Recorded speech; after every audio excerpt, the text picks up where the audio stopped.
Arkadaşlar hoş geldiniz. Şu an doğa sevgisini size görüntüye çekeceğim. Adam buraya iş yeri açmış. Görüyorsunuz. Ama hiçbir ağaca zarar vermemiş. Gördüğünüz gibi.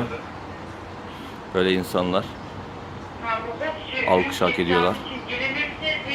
İşte böyle insanlara olduğu sürece ülkemiz daha güzel olacaktır. Doğayı koruyalım, doğayı saygı gösterelim. Teşekkürler.